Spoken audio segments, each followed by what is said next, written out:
Acts chapter 27. And when it was decided that we should sail to Italy, they delivered Paul and some other prisoners to one named Julius, a centurion of the Augustan regiment. So entering a ship of Adramyttium, we put to sea, meaning to sail along the coast of Asia. Aristarchus, a Macedonian of Thessalonica, was with us, and the next day we landed at Sidon. And Julius treated Paul kindly and gave him liberty to go to his friends and receive care. When we had put to sea from there, we sailed under the shelter of Cyprus, because the winds were contrary. And when we had sailed over the sea which is off Cilicia and Pamphylia, we came to Myra, a city of Lycia. There the centurion found an Alexandrian ship sailing to Italy, and he put us on board. When we had sailed slowly many days, and arrived with difficulty off Cnidus, the wind not permitting us to proceed, we sailed under the shelter of Crete off Salmone.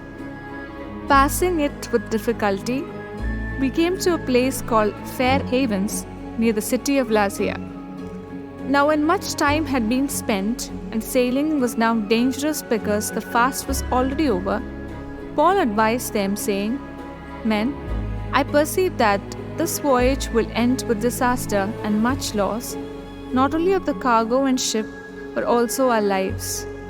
Nevertheless, the centurion was more persuaded by the helmsman and the owner of the ship than by the things spoken by Paul. And because the harbor was not suitable to winter in, the majority advised to set sail from there also, if by any means they could reach Phoenix, a harbor of Crete, opening toward the southwest and northwest, and winter there.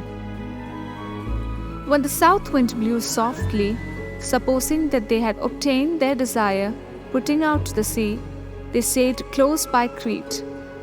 But not long after, a tempestuous headwind arose, called Euroclydon. So when the ship was caught, and could not head into the wind, we let her drive. And running under the shelter of an island called Cloda, we secured the skiff with difficulty. When they had taken it on board, they used cables to undergird the ship, and fearing lest they should run aground on the Syrtis stance, they struck sail and so were driven. And because we were exceedingly tempest-tossed, the next day they lightened the ship. On the third day we threw the ship's tackle overboard with our own hands. Now when neither sun nor stars appeared for many days, and no small tempest beat on us, all hope that we would be saved was finally given up. But after long abstinence from food, then Paul stood in the midst of them and said, Men, you should have listened to me and not have sailed from Crete, and incurred this disaster and loss. And now I urge you to take heart, for there will be no loss of life among you, but only of the ship.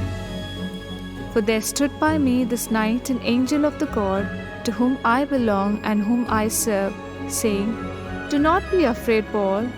You must be brought before Caesar, and indeed God has granted you all those who sail with you. Therefore take heart, men, for I believe God that it will be just as it was told me. However, we must run aground on a certain island. Now, when the 14th night had come, as we were driven up and down in the Adriatic Sea, about midnight the sailors sensed that they were drawing near some land. And they took soundings and found it to be 20 fathoms. And when they had gone a little farther, they took soundings again and found it to be 15 fathoms. Then fearing lest we should run aground on the rocks, they dropped 4 anchors from the stern and prayed for day to come. And as the sailors were seeking to escape from the ship, when they had let down the skiff into the sea, under pretense of putting out anchors from the prow, Paul said to the centurion and the soldiers, Unless these men stay in the ship, you cannot be saved. Then the soldiers cut away the ropes of the skiff and let it fall off. And as day was about to dawn, Paul implored them all to take food, saying, "Today is the 14th day you have waited and continued without food and eaten nothing. Therefore, I urge you to take nourishment, for this is for your survival, since not a hair will fall from the head of any of you." And when he had said these things, he took bread and gave thanks to God in the presence of them all. And when he had broken it, he began to eat. Then they were all encouraged and also took food themselves. And in all we were 276 persons on the ship. So when they had eaten enough, they lightened the ship and threw out the wheat into the sea. When it was day, they did not recognize the land, but they observed a bay with a beach, onto which they planned to run the ship if possible. And they let go the anchors and left them in the sea, meanwhile loosing the rudder ropes, and they hoisted the mainsail to the wind and made for shore. By striking a place where two seas met, they ran the ship aground, and the prow stuck fast and remained immovable. But the stern was being broken up by the violence of the waves, and the soldiers' plan was to kill the prisoners, lest any of them should swim away and escape. But the centurion, wanting to save Paul, kept them from their purpose, and commanded that those who could swim should jump overboard first and get to land, and the rest, some on boats and some on parts of the ship. And so it was that they all escaped safely to land.